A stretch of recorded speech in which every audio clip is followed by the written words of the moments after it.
हमारे channel dream exam classes में कुछ करंट अफेयर की खबरें देख लेते हैं जो हमारे लिए एग्जाम के लिए काम की हो सकती हैं। सबसे पहली खबर है दोस्तों, इलेक्शन कमीशन ने क्या किया है, एक बहुत बड़ा चेंज किया है। बड़ा चेंज क्या किया है कि मेंबर ऑफ पार्लियामेंट के लिए जो एक्सपेंडिचर की लिमिट है कि एक कैंडिडेट जो मेंबर ऑफ पार्लियामेंट का इलेक्शन लड़ रहा है लोकसभा में, वो अब 70 लाख की जगह दोस्तों 95 लाख रुपीस खर्च कर सकता है। साथ ही साथ legislative assembly, member of legislative assembly के कैंडिडेट के लिए लिमिट 28 लाख से बढ़ाकर 40 लाख कर दी गई है। और अगर स्मॉल स्टेट्स के लिए क्या कर दिया गया है, 20 लाख से बढ़ाकर दोस्तों कितनी कर दी गई है, 28 लाख लिमिट कर दी गई है। एक्सपेंडिचर लिमिट बढ़ा दी गई है। इलेक्शन कमीशन ने इसके लिए अपना जो रीजन दिया है वो यही बताया कि देखिए जैसे जैसे पॉपुलेशन बढ़ रही है, इन्फ्लेशन रेट बढ़ रहा है, तो इलेक्शन जो लड़ने का खर्चा है वो भी बढ़ रहा है। तो इसलिए ये क्या कर रहे हैं कि ये मेंबर ऑफ पार्लियामेंट और मेंबर ऑफ लेजिस्लेटिव असेंबली के भी ये एक्सपेंडिचर को थोड़ा बढ़ा रहे हैं।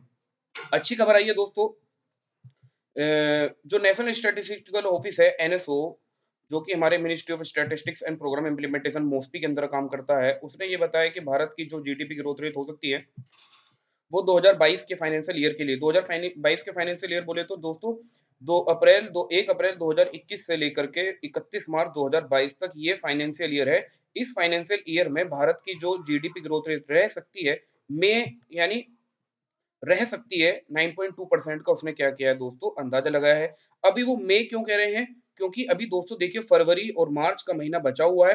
तो अभी 2 महीने का टाइम इस ईयर को कंप्लीट होने के लिए बचा हुआ है, फाइनेंशियल ईयर को कंप्लीट होने के लिए। तो शायद उन्होंने एक ये अभी एस्टिमेट लगाया है, ये उन्होंने एस्टिमेट लगाया कि 9.2% ही रहेगी। आप सभी जानते हैं कि जीडीपी को कैलकुलेट करने के 3 तरीके हैं। सबसे पहला मेथड कौन सा है दोस्तों, एक्सपेंडिचर मेथड है। दूसरा ग्रोस वैल्यू एडिशन या जीवीए मेथड है। और third and very important income method है। आजकल एक चीज बहुत इंपॉर्टेंट खबरों में रहती है, अगर हमारी जीडीपी ग्रोथ रेट बढ़ी है तो इससे एक चीज और टर्म नया आपको खबरों में मिलेगा, वो है V shape recovery. V shape recovery का मतलब दोस्तों क्या है, मान लीजिए पहले कोविड से पहले मान लीजिए हमारी कुछ जो जीडीपी ग्रोथ रेट थी वो कुछ पॉजिटिव में थी, मान लीजिए 8-9%, 10% थी। और आपका कोविड की सिचुएशन के बाद में, लॉकडाउन की सिचुएशन के बाद में जीडीपी ग्रोथ रेट एकदम माइनस में चली गई, बहुत नीचे चली गई। और अब ये धीरे धीरे रिकवर कर रही है दोस्तों, इसको कहते हैं V shape recovery of the economy. एक और इंपॉर्टेंट खबर दोस्तों, जाने माने हॉलीवुड के एक्टर सिडनी पॉइटर, ये इनकी डेथ हो गई है। ये सभी जानते हैं कि ये ऐसे पहले फर्स्ट ब्लैक एक्टर थे जिनको ऑस्कर अवार्ड मिला था।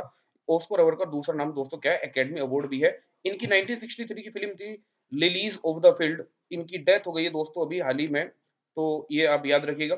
दूसरा क्या है देखिए, दिल्ली सरकार ने दिल्ली सिख गुरुद्वारा एक्ट 1971 में दोस्तों क्या किया है, अमेंडमेंट किया है। और अमेंडमेंट करने के बाद दोस्तों इन्होंने क्या कहा है कि जो तख्त दमदम साहिब है भटिंडा में, उसको अब दिल्ली सरकार पांचवें तख्त के रूप में उसको क्या कर रही है दोस्तों, स्वीकार कर रही है। देखिए आप सभी जानते होंगे कि सिख जो धर्म है उसमें तख्त की बहुत इंपॉर्टेंट होती है। कुछ कुल 5 तख्त हैं दोस्तों, मैं आपके बारे में उनमें उनके बारे में आपको बता देता हूँ। देखिए तख्त का मतलब होता है दोस्तों थ्रोन, मतलब ताज।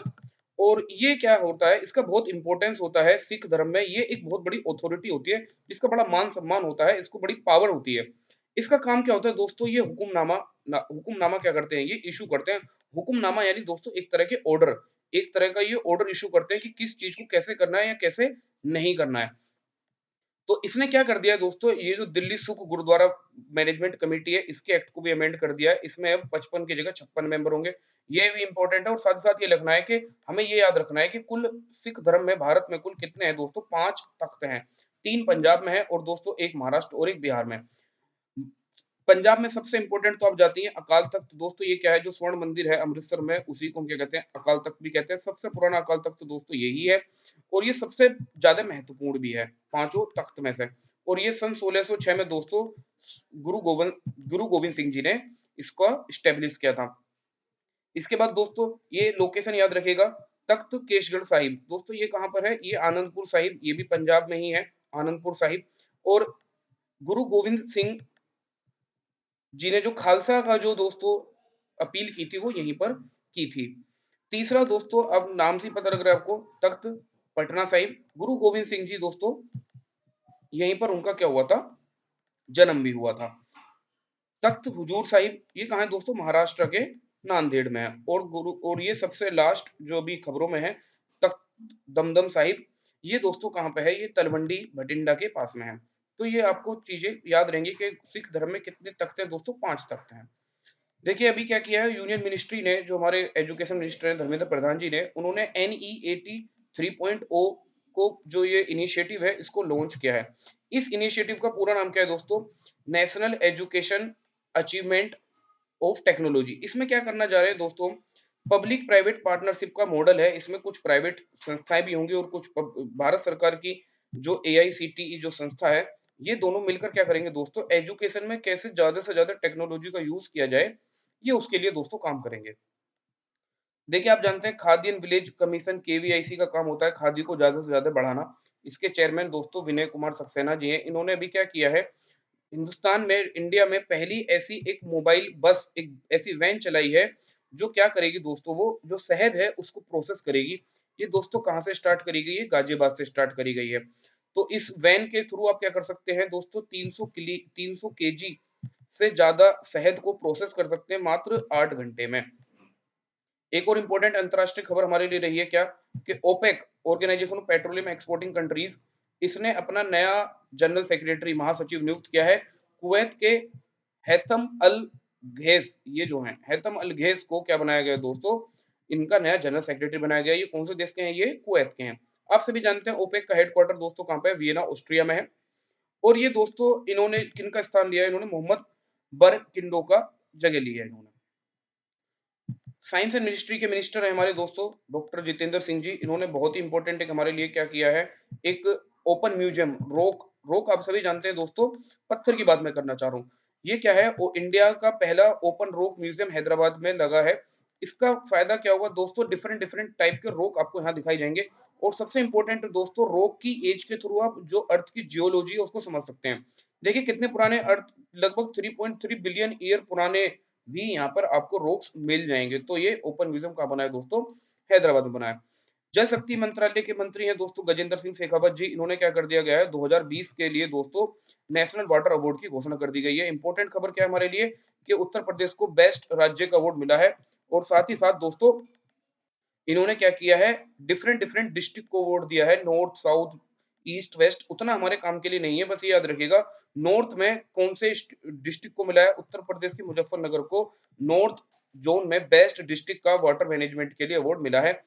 उत्तर प्रदेश को बेस्ट डिस्ट्रिक्ट, बेस्ट स्टेट का अवार्ड मिला है। दूसरे नंबर पर राजस्थान रहा और तीसरे नंबर पर दोस्तों कौन रहा है? तमिलनाडु रहा है। इस अवार्ड का उद्देश्य दोस्तों देखिए 2018 से ये अवार्ड दिया जा रहा है, तो ये तीसरी बार था। इस अवार्ड का उद्देश्य मेनली क्या था, कि वाटर रिसोर्सेज का कितने अच्छे से मैनेजमेंट किया जा रहा है। ठीक है दोस्तों, आइए एक खबर और जान लेते हैं। एक जस्टिस आयशा मलिक जो है वो पाकिस्तान की पहली महिला सुप्रीम कोर्ट जज बन गई हैं। नाम याद, इंपॉर्टेंट याद रखिएगा। देखिए महाकाली रिवर है जो उत्तराखंड और नेपाल के बॉर्डर पे फ्लो होती है, इसके ऊपर एक नया रिवर बन रहा है, एक नया ब्रिज बन रहा है जो कि धारचूला पास, आप सभी जानते हो उत्तराखंड में है, ये धारचूला पास को कनेक्ट करेगा।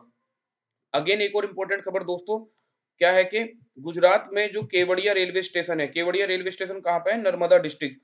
इसका नाम बदलकर दोस्तों क्या कर दिया है? एकता नगर कर दिया गया है। आप सभी जानते हैं कि गुजरात के केवड़िया में ही सरदार वल्लभ भाई पटेल जी की दुनिया की सबसे ऊंची मूर्ति है, स्टैचू ऑफ यूनिटी। तो उन्हीं की नाम पर ही अब इस पूरे केवड़िया रेलवे स्टेशन का नाम बदल के भी क्या कर दिया गया है? एकता नगर कर दिया गया। क्यों कर दिया गया है? क्योंकि दोस्तों 31 अक्टूबर को सरदार पटेल जी के जन्मदिन वाले दिन हम क्या मनाते हैं दोस्तों? हम एकता दिवस मनाते हैं, क्योंकि इनका बहुत बड़ा योगदान रहा है भारत को एक करने में, भारत की अलग अलग देशी रियासतों को एक करने में इनका बड़ा योगदान रहा है। अगर आपको हमारी वीडियो समझ में आई है, अच्छी लगी है, तो आप हमारे ड्रीम एग्जाम क्लासेस को सब्सक्राइब कर लीजिए। सभी एग्जाम की तैयारी कराई जाती है। Thank you very much.